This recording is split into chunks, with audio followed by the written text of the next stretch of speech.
Hey everyone, we are excited to launch the Bright Mind subscription. Unlimited access to all of our CE courses, webinars, and expert speakers all in one place. And for a limited time for the month of December, you can get 50% off. Normally $299 a year, now just $149 for your first year. That's unlimited CE on your schedule for half price. Head over to psychedpractice.com and click sign up, and the discount is already applied.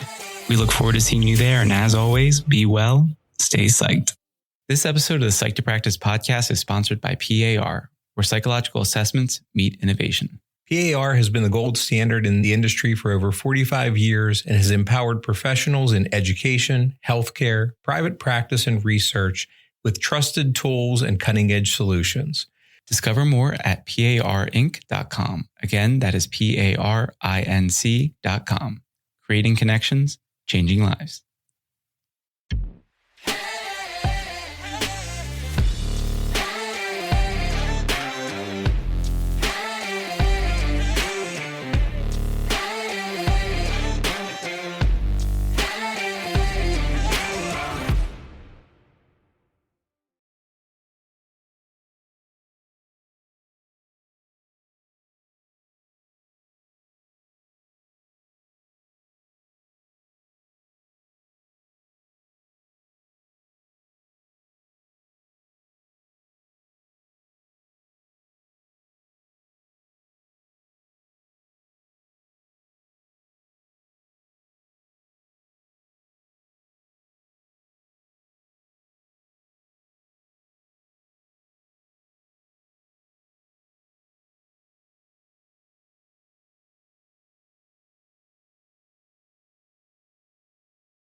Hello and welcome to the Psyched to Practice podcast, your one-stop for practical and useful clinical information, masterful insights from experts in the field, and a guide to daily living.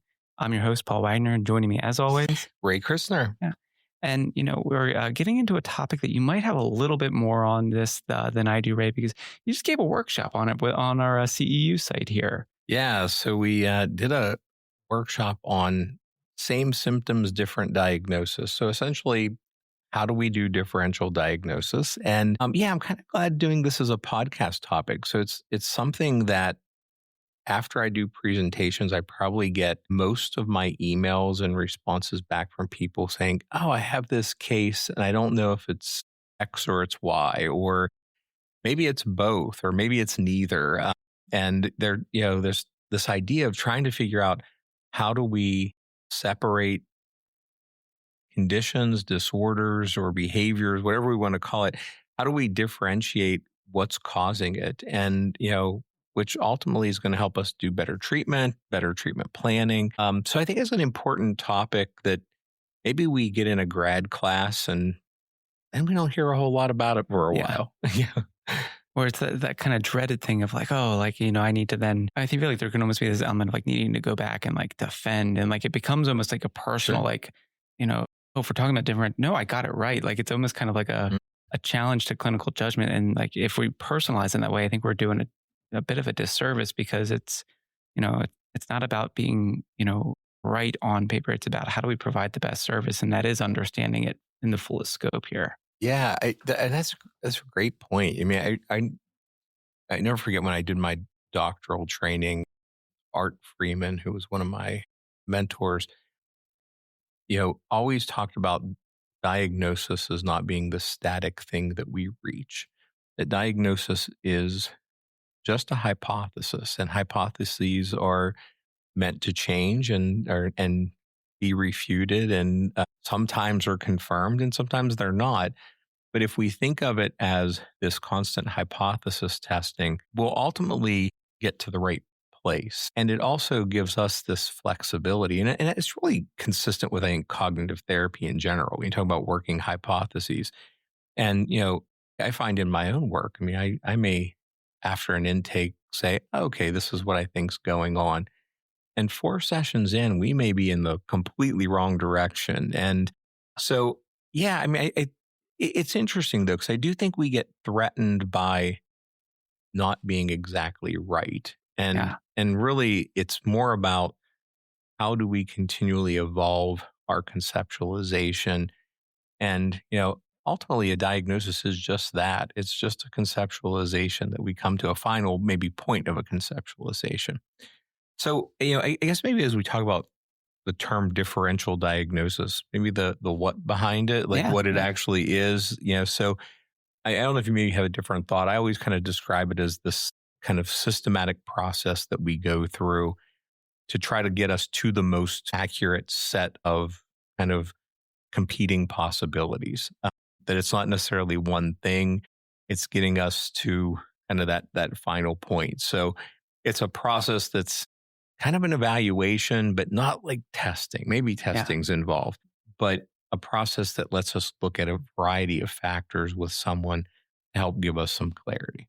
And there's an element of that where I think creating points of reference to compare to. And so I think about it as also it's, if I'm looking at what are the different ways that these symptoms are present, then it helps me rule out. So if it's okay, yes, these symptoms may overlap.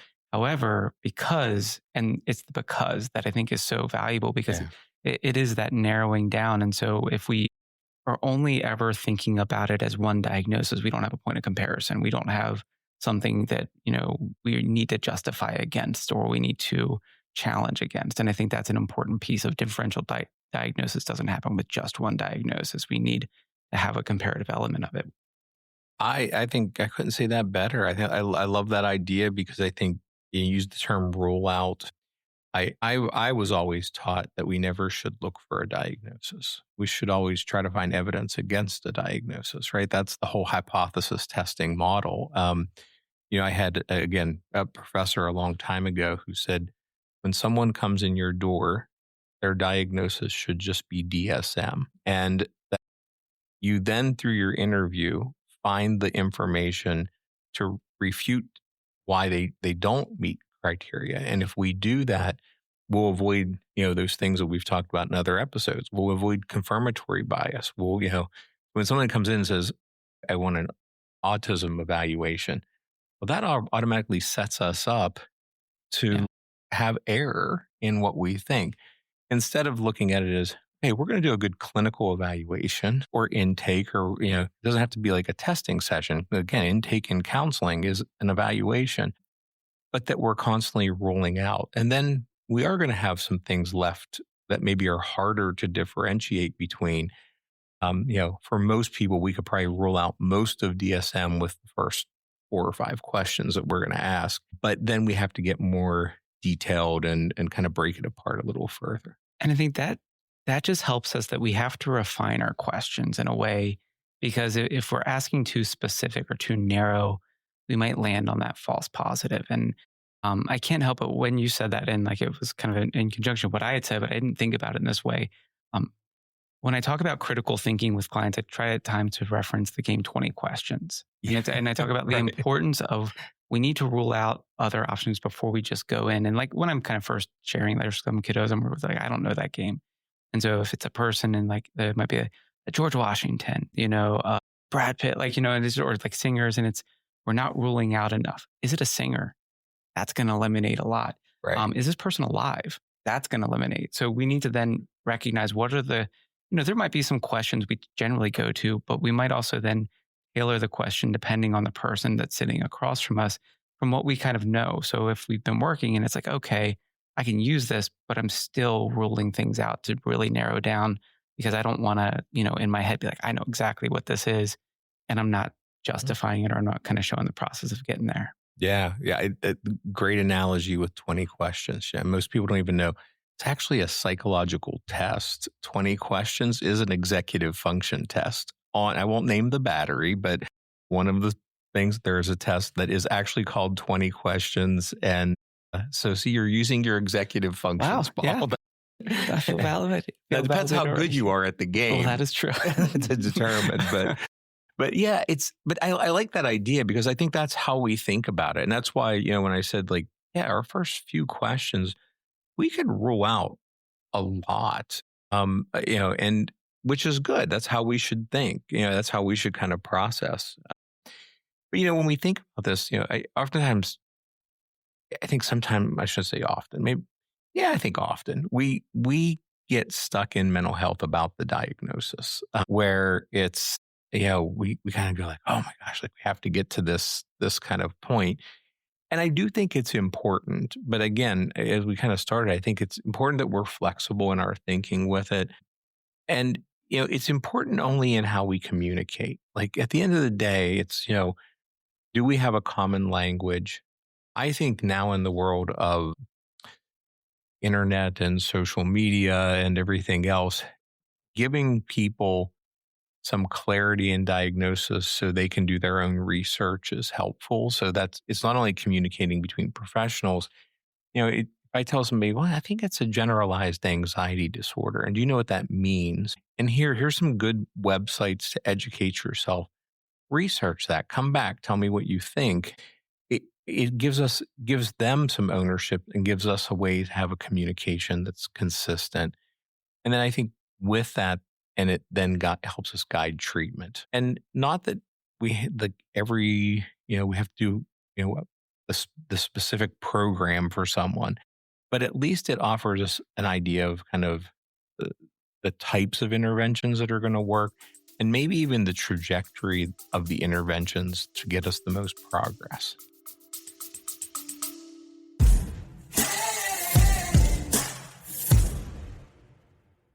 And now a word from our sponsor. PAR's AI Report Writer is an AI-boosted tool that generates comprehensive reports, including interpretations and recommendations based on scores from a wide range of popular assessment tools. Spend less time on report writing and more time supporting students. Learn more at parinc.com/AI. That is parinc.com/AI. And now back to our conversation.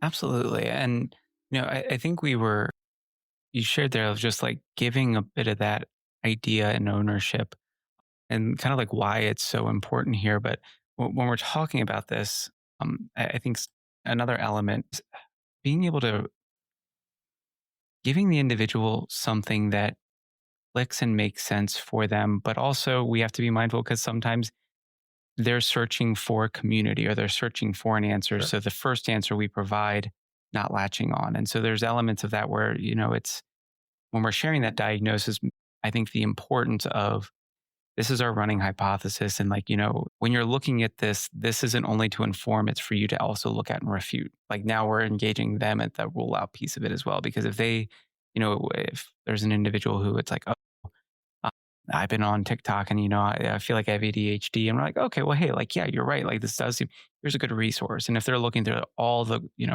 all confirmation bias, if they're then like, oh, yep, this is Sure. me. Now I have this community. I have this sense of like, oh, I can lean into, all the aspects of it without really, if it's not ADHD, then we're doing a disservice. And so not providing them just an answer, but providing them those tools and resources that they're refuting or they're ruling out themselves, I think is really important. Yeah, I agree. I think it's definitely an important process to go through. And I think I see it with adults that I see, parents, and even other professionals. Like, I mean, I'll have professionals go, yeah, I'm referring to this person because I know they have ADHD. No, you don't. Like, I mean, they might, but to say like, it's such a leap to kind of go to that place. Absolutes. Yeah. Yeah. It's these, it's like, hypothesis, but no, we don't know that. And I mean, and I think this is why it matters is the reality is mental health is complex. I mean, I think that as much as we try to simplify it, it is a complexity and there's so much overlap. When I used to teach psychopathology, I would have my students go through just childhood disorders and say, okay, I want you to find how many childhood disorders that one of the listed symptoms in DSM is either inattention, lack of focus, or concentration issues. And so they go through and all of a sudden they're shocked because pretty much depression, anxiety, sleep problems, you name it, inattention, concentration, and lack of focus is listed somewhere. So if it's a symptom of all of them, that we have to be aware of that complexity. Again, they become all hypotheses, but then we have to kind of figure out why can't they concentrate? And that leads us to those questions. Or even, autism and ADHD, we see a lot of overlap. And so again, inattention can be part of both of them. Rigidity can be part of both of them, like all of those things. So yeah, I think part of the biggest challenge in the complexity of it is many conditions have overlap. Many things that are not conditions have overlap. So you don't even have to have a sleep disorder, but if anybody has ever watched these videos of people who they deprive of sleep for 20 hours and then they have them try to do tasks, and you kind of go like, their memory gets shot, their attention's bad, they're moody, like all of these things happen. So what about kids that are getting 6 hours of sleep, or adults who are not sleeping well? Those are all part of this rule out process. So yeah, it matters because they all get treated different. Yeah. And, I think I remember this in your webinar, the term diagnostic overshadowing. And it's kind of that how one can be a bit more opaque than the other in terms of like what we're seeing, or what maybe it's even what was identified first. But like, can you go a little bit more into that? Because I think that's a really important piece here. Yeah, I'm glad you mentioned it. It's I think maybe not everyone's familiar with that term, but I mean, it's this idea that maybe we'll just use a child with autism, that we're starting to see anxiety symptoms, or maybe some symptoms that could be obsessive compulsive. And we dismiss those symptoms by just saying it's because of the autism. Or maybe we see irritability in someone and we just, it's just because of their ADHD. And when we do that, we miss the subtleties of maybe a coexisting condition. So yeah, I think when we're talking about differential diagnosis, it's not an and conversation that they have this, or maybe an or conversation, this or that. It is more of an and conversation. It's the idea of maybe they do have both. And if we do good differential diagnosis, we might be able to treat both of those. So, if we have a child with autism who has anxiety, there are different interventions that we should make part of their program. And so that's the real kind of underlying reason of this, paying attention to this overshadowing. It's easy to dismiss things. And I think we've learned more of this because of, I think, women in ADHD than anything. I think that's if you want to talk about a population where we blamed anxiety for symptoms and we, didn't when they were maybe even younger children or adolescents, where we would be like, oh, it's your anxiety of why you can't concentrate. And then now all of a sudden, as we've become better at understanding the research behind women in ADHD, how many in their 20s and 30s, and even, I've seen women, even in their 50s and 60s, who finally they go, well, no, this isn't your anxiety. You've had ADHD all this time. And then they get treated. And I hate to use terms like life changing, but it's life changing because they finally go, oh my gosh, like I just had a lady just within the last couple of weeks who, in her 30s, has just struggled, been in therapy, works really hard to treat the anxiety, but it's been there. And, do an evaluation, and with good differential diagnosis, I'm like, what, you have ADHD as well. Talks to the doctor, gets on medication. And her first comment at our follow-up appointment afterward was, oh my gosh, like I now realize I'm smarter than I thought I was.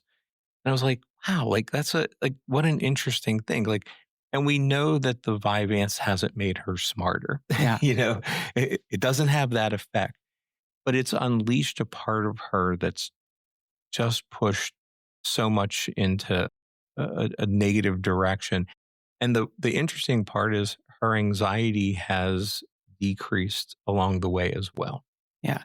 And because we're not going to be able to reframe or, ground or cope through ADHD, if we're treating it as anxiety. And I think, like, again, it's how we inform treatment and it's how we inform this approach. And so that to alleviate suffering or improving capacity, improving experiences of success, reducing regret, all of these experiences. So it's a worthwhile pursuit. And if we are just taking on and, in an intake, it's, oh, you have this, Mm. That's okay. Why and what else could it be? Yeah. And I think, and actually, I think that something I was hoping we could maybe talk about is kind of this, I believe it's like a 6-step framework that you had shared, and just kind of going in and talking, because I think it really captured a lot of the areas and the importance of like how we can really feel a bit more confident in our skills of doing differential diagnosis, again, whether that's as an evaluator or even just as a clinician, in the therapy office setting. Yeah, I think the idea that we should think of it in a systematic kind of process, I think, is important. I think there's a lot of different models out there. What the 6 steps I kind of share when I talk about this are just kind of way my brain thinks. I think there's a lot of other ways, but I think initially is this just idea of first step being gathering comprehensive information, which sounds like a no-brainer, right? I mean, it's just like, isn't that what we're supposed to do? But, making sure we do have things like intake forms that get history, that give us kind of a jump start, making sure we do really good clinical interviews and we ask those rollout questions. We don't just ask about what they're experiencing, but we ask about the things maybe they're not experiencing that are important. I learned early in my career about, I think when I was young in my career, things like hallucinations and delusions, I would make an assumption that somebody didn't have them because they came in and they presented in a fairly typical way. And so I didn't ask. And then as I trained more and evolved more, I had a situation where I had a guy that I would have never asked it prior and asked, a question about hallucinations. And all of a sudden he kind of like looks at me and he's like, yeah, like these things have been happening. Now, again, not the guy that I would have pictured, but if I would have ignored that, we would have went down a different path. And in that session, he tells, I mean, this is an intake, and he's like, yeah, I have cameras up because I think that the FBI is monitoring my house. So I have these cameras to monitor them. Okay, that's behavior that's concerning that we have to kind of think about. And it was a guy that probably easily I could have probably said he had an adjustment disorder, to be honest. But when we dug, really started having some onsets of some psychosis. So, we have to do those good interviews, observations, record reviews. I mean, anything that we can gather, I think is important. I guess I'm curious, Paul, do you use are there any tools specific that you like to use in your intake? During the intake, often the GAD-7 is one that just kind of, especially, I can't say it's every single one, but if we're coming in and there's some report, I like to kind of use it as what's the baseline or what's the experience of at least for us starting off to say okay, well, what is this experience like, and being able to build off of that. I know that there are many more.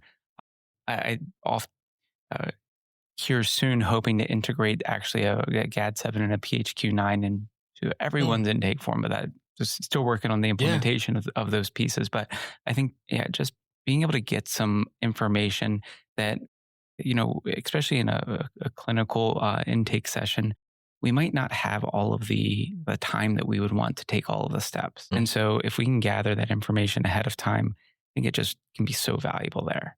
Yeah, I think those are great two tools. I mean, I use a lot of different ones that I like as well. There's the Scared for kids with anxiety. There's the SESD, which is good for depression and adolescence. So those rating scales are good. Oftentimes, my practice is a lot different now than what it used to be. But I send out a history form before someone comes in, or some type of an intake form, and then there'll be some small rating scales that are just screeners for me. And the only reason, again, they do not necessarily help us with diagnosis, but they help us with that rule out process. So if somebody does a GAD-7 and they don't endorse any of those items, that may change the way I question in my interview. So I use them in that way. And I mean, not that this is ideal, but I just want to kind of mention, I think the other part when we're gathering data, if we can get collateral interviews, it's incredibly helpful, whether you're working with adults or kids. I think in both cases, so I mostly do evaluations now. And so if I have an adult who thinks they have ADHD, I want a parent or a spouse or someone to give me some collateral information. What do they see?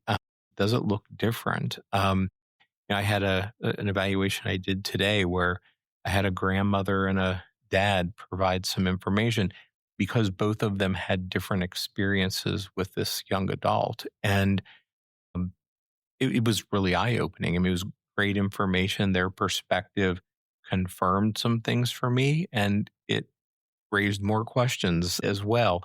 So I think if we can do that multi-informant, not always possible. I mean, especially in counseling practice, I think it's hard, but if we can, that would be it's ideal.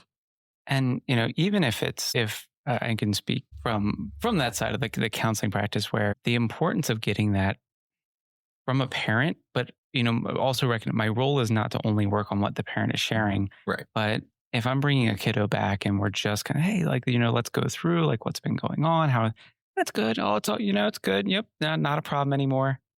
And then, debriefing with the parent, like, hey, look, sounds like things have been going well. Going well. And it's like, okay, well, there was clearly some information that we missed. And so as best we can, like try to get some input, but also recognizing, I don't want to then just be another pointer form of like that lecture, but it can be like, okay, hey, I'm hearing this. So what does that actually look like for you? And, are you concerned about it? So it just opens up a different dialogue that's there. Yeah, and I think absolutely, I think it's easier with kids and parents. But I love doing it with spouses as well to get them involved. And I had again going back a while, I had a guy that I saw for therapy who had anxiety. It was an anxiety situation, and he's like, "Oh, I'm doing really well, doing really well." And I don't even. I think maybe his wife may have invited herself to a session. I think that may have how it actually happened. But she was there, and he's like, "Hey, she wants to come back." And her story was just so different. And it was really interesting because it, it wasn't that he was not giving me accurate information. He was like, he had made a lot of progress. But then with that progress also came some other things that he was minimizing. And so and it wasn't a gotcha moment. I think we can sometimes get into oh my gosh, you didn't tell me the truth. But it was, hey, let's process through that. Like, why do you think she sees it different? And I do that with kids, with parents as well. Hey, you're feeling it's been going pretty good. Mom and dad are thinking a little differently. I'm curious, like, what is that? Like, why do you think you guys are seeing it different? And maybe it is just a perceptual difference. We can look at things differently, but sometimes there's a root and more information. So yeah, that's important. I guess with that, the other kind of the second step for me is ruling out like malingering or when I do testing, effort issues. So, are the people who are giving us information giving us valid and reliable information? Yes. Not always easy to detect. No, it is not. And, I think if we like that, there's that questioning, and not questioning to cast doubt or dispersion, but questioning to say, okay, you're telling me this, but what is that actually telling me? And so, again, if it going back, yep, things are good. Okay, that, there's validity in that, but we're then maybe missing out the other elements, the other pieces that are there. So if we're taking that at the face value, and it's that kind of question everything element of it, and how do we then rule out until we find like, okay, this is what best fits. And so not only the, trying to overperform quite often, I get that like, I don't want to be here. I don't want to talk to you. So I'm going to then do exactly what you're going to ask me to do, not because it's no longer an issue, but because I can grit my teeth and I can bear it and I can, see, look, we're good. And we're then going without. So whether it's an escape function of that. So, okay, hey, like when there's competition or when there's urgency, or if it's out of spite, now I can see that we can have a greater sense of follow through. But if we remove those areas, are we still going to have that same follow through, or is it going to fall apart once there's no longer that, that carrot on the stick that I don't need to go talk to Mr. Paul anymore, or something like that. And similarly, I think that the malingering aspect of like, are we kind of tanking, because it feels like, oh, well, like this is what I'm supposed to do, or I'm supposed to not to be doing well in this. So we're scaling down in that, or this is jumping back for just a moment. I think the importance of when we have those subjective reports, so often because it's then subjective, it becomes I don't know, or we then, it's an always and a never. And I see that I'm like, okay, like never sometimes, like, and like, so again, that validity piece I think is really important, because how do we explain, are we interpreting the questions in the same way if it's a screening tool, or even by what we're seeing in the, symptoms or what they're coming in sharing? It's like trying to really get to the core elements of what does this data that I'm being presented actually mean here. Yeah. And I think, it's interesting because I think when we think about malingering or fictitious disorders, they're held in this negative light. And I understand why. Like, I think that there's, this is somebody trying to, get something out of it.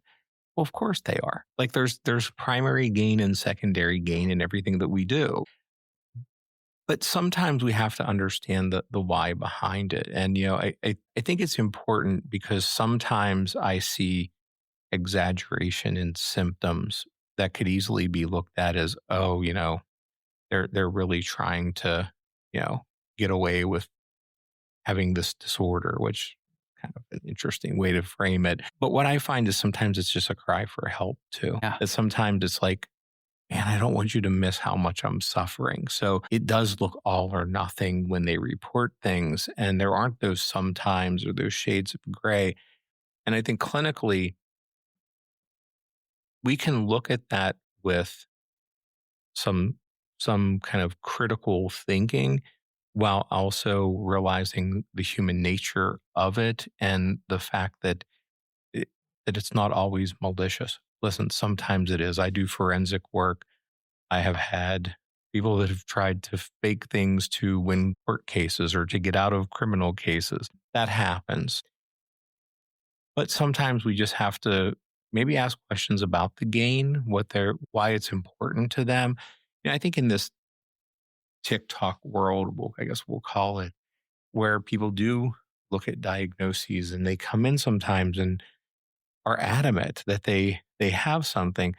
Yeah, part of me is curious about, why is that important to you? Like why is knowing that you have X disorder or diagnosis, tell me about it. What's meaningful? And if that's not what my conclusion is after our time together, how's that going to feel? Like, what's that going to be like for you? Because it's a possibility. And it's interesting. I think when we take on this idea of validity or malingering or fictitious disorders, when we take it on with curiosity, it might help us differentiate, but it also help us differentiate whether it's malingering or fictitious disorders, but it also helps us give clarity and create a different relationship with the person around it.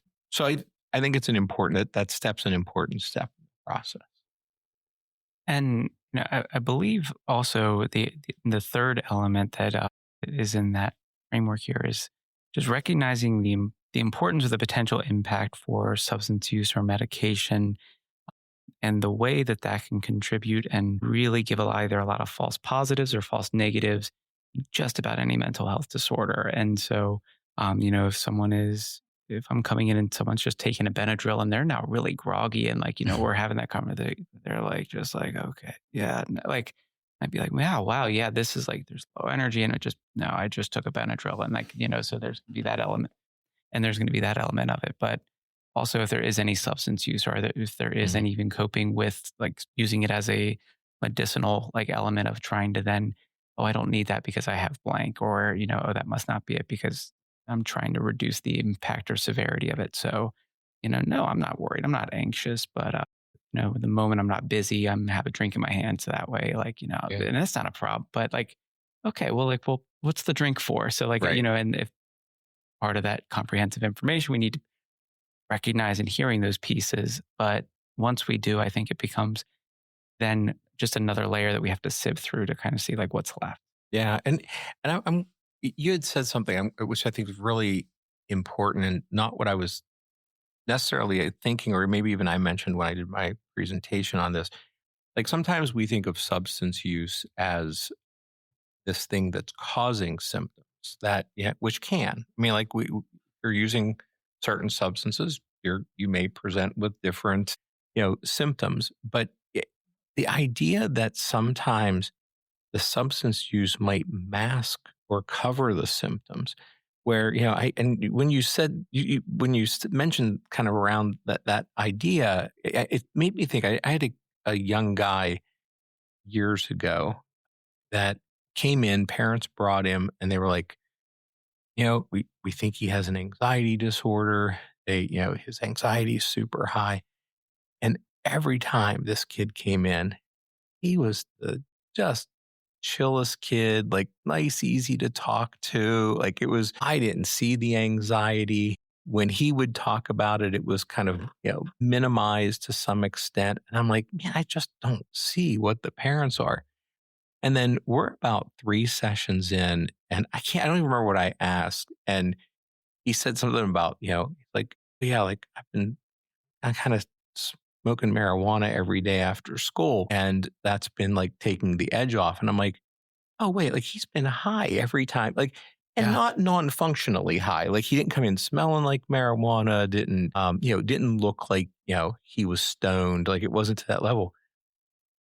But my observation was a guy that a substance took his symptoms away. And that could even be with medication. Like, sometimes I'll see someone for therapy and their symptoms aren't as severe because maybe they've been tried on medication.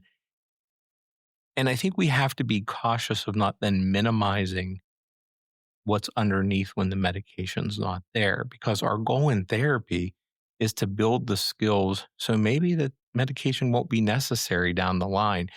And I've had people dismissed from therapy with other people because they're like, well, I don't have symptoms anymore. You're also taking 100 milligrams of an SSRI that's taking some of that away.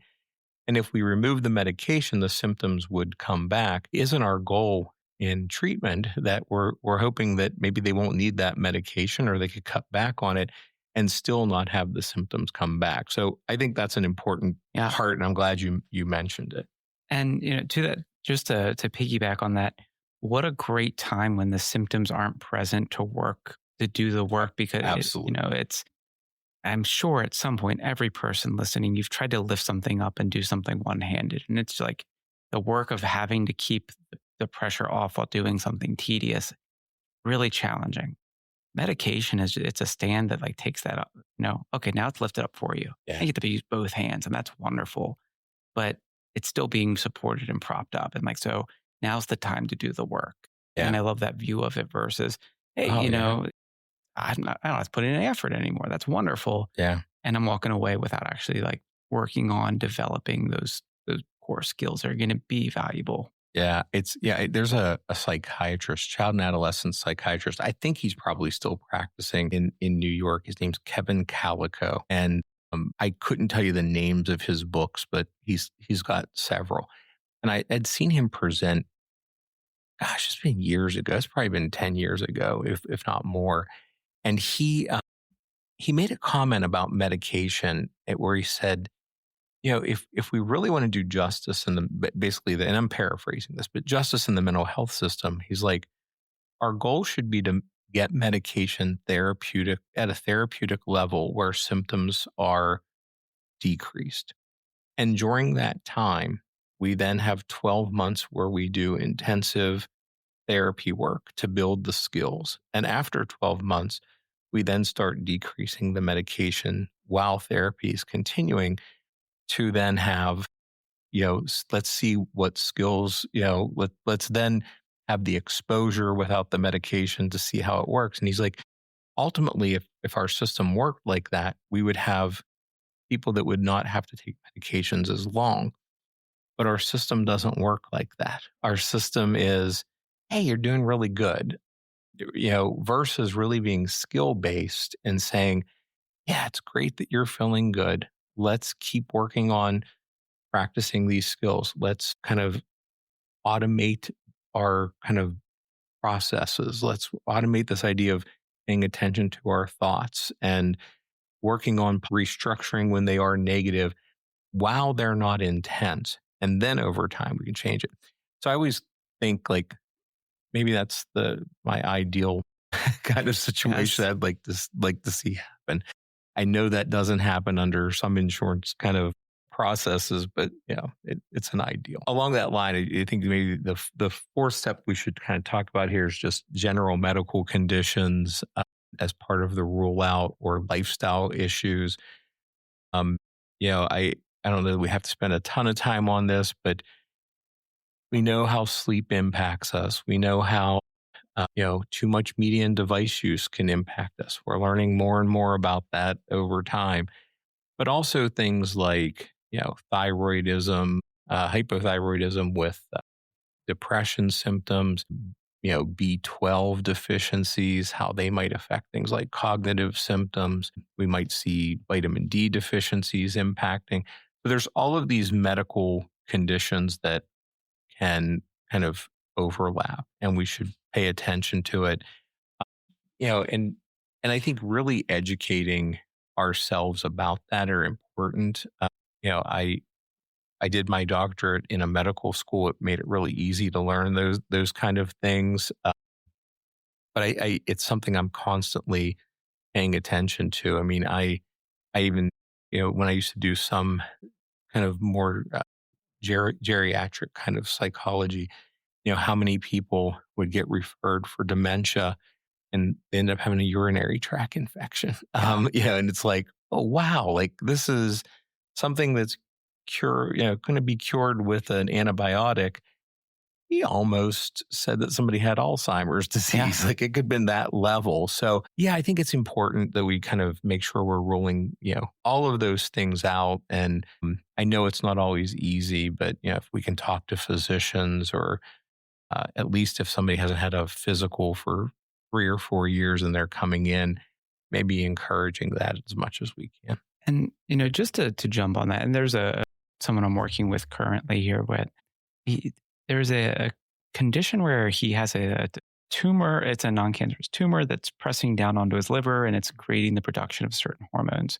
And one of the hormones it's known to increase and elevate anxiety. And the reason he went and, initially sought out was a lot of worry, perseveration, those elements of it. And to even kind of connect this back to the importance of the, that first step of the, gathering that comprehensive information and even, not just thinking about these steps as isolated incidences, but just the importance of looping back around. Like we're a few sessions in and, he's sharing this and he has upcoming surgery. I'm like, hey, like, it'd be really interesting. We have about a month and a half. Let's track your mood, and like, so he bought in, like he's a data guy. He loves it. So he downloaded a mood tracker and I'm like, you know what? Once a week, let's get your wife's reporting of your mood as well. Just general reporting of the mood, but like, we'll make a separate entry there and then we'll do it for a month after, the surgery. And I just want to see like, or maybe, we'll do it periodically just to see, okay, how much of an impact is this truly having? Because there was almost a thought, he's like, I don't like, in our early session, he's like, I don't even know that I need to be here because I think it's probably that. Like, might be. And if it is, that's wonderful. What if it isn't? And if we discontinue now, it's like, let's get some data. And he was like all for that. So just that idea of one, I think the awareness of the potential medical or lifestyle impact, but also how we can then use again, that's data collection. And that's an area where, okay, let's just mood reporting what's going on. And, once a day. And, we've been reviewing it in sessions so far, getting a feel for that baseline. And yeah, I think it can be so helpful. Oh, I think it's a great example. I mean, I think any way we can do those kind of things, I think are really good. And I think, just kind of jumping back to, trying to avoid these kind of cognitive biases as well. Just when you were talking, I was thinking of another case I had just here in the last few weeks. And I had a young guy who was referred to me for an evaluation specifically, teenager, thought to have depression and ADHD. And so, we're collecting data, and the data that I collected and the tests just didn't make sense. It was like one of these things where, everybody in his world's saying he's depressed and lethargic and he looks fatigued and all these things. Sleeps okay. In fact, sleeps a lot, but still always kind of he's always looking down. And he did, like when I met him, his affect was kind of off. But then he does some rating scales for me. We do the interview and I'm really depressed. Like he's not sad. At school, he's not doing well, not focused. And he could acknowledge that. He would be like, yeah, he's like, yeah, I don't know why.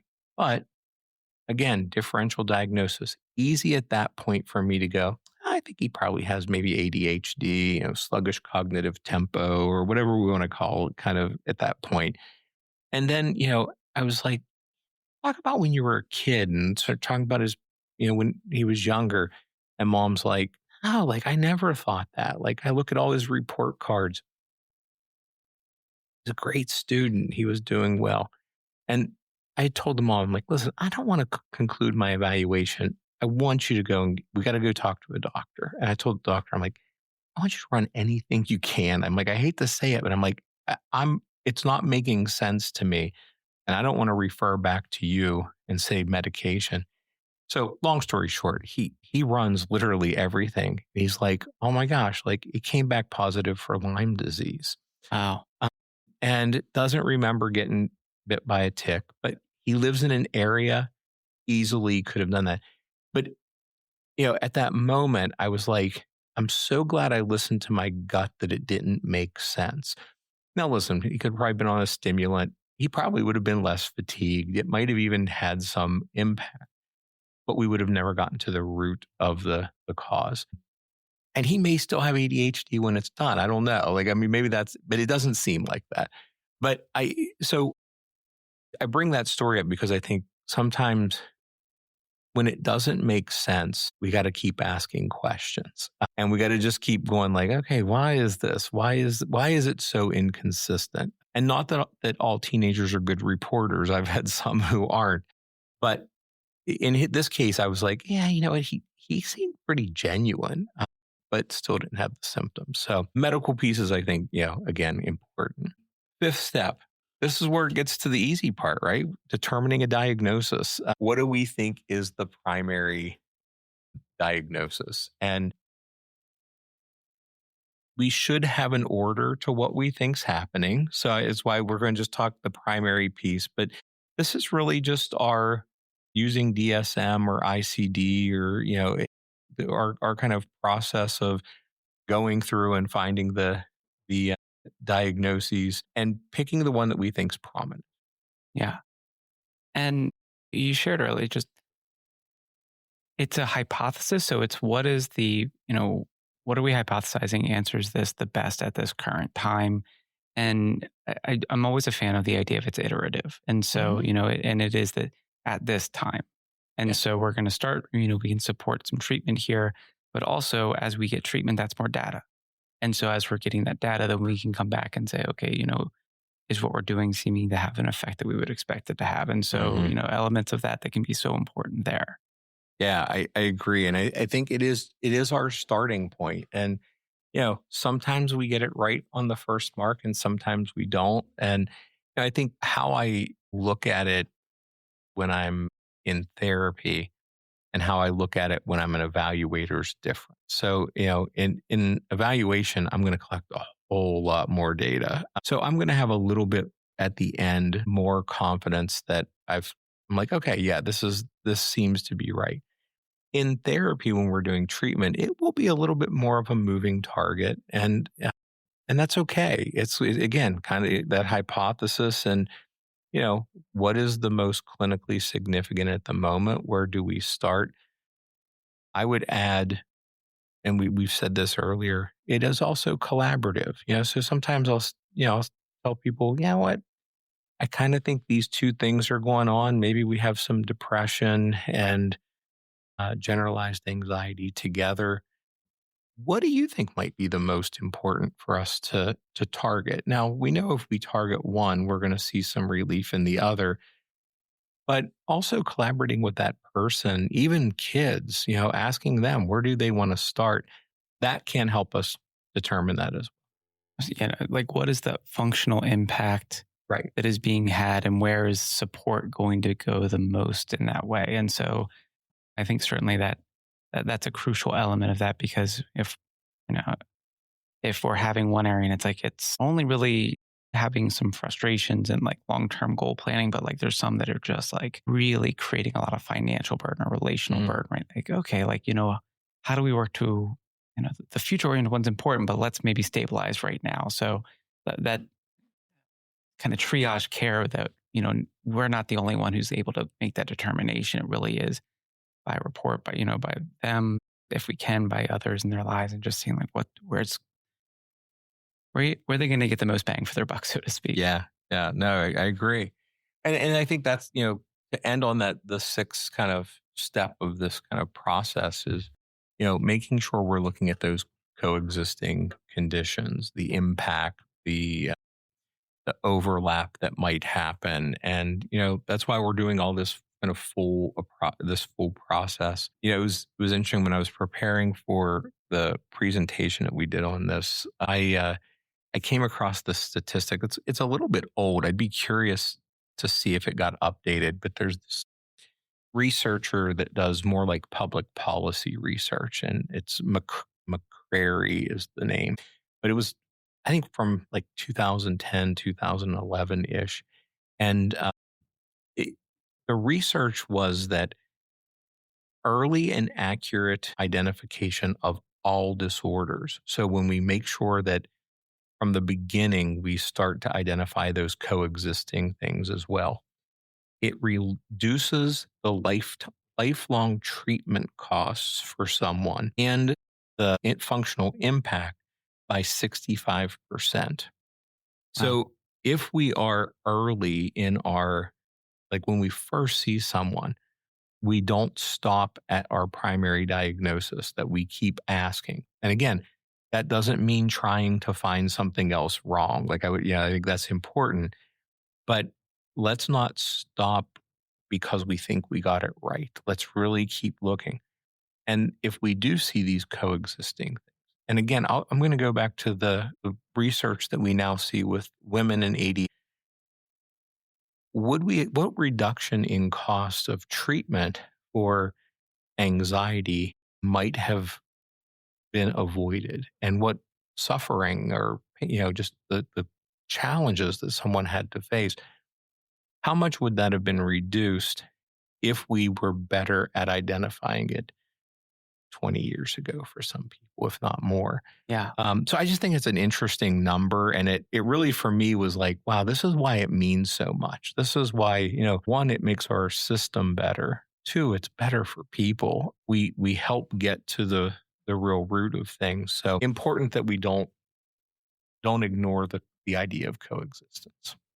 And it's I've a lot of metaphor comparisons to the act of paper writing, and it's the proofreading before submitting. It's the Right. it's that, okay, I'm done, and like we don't want to just, I'm done, submit.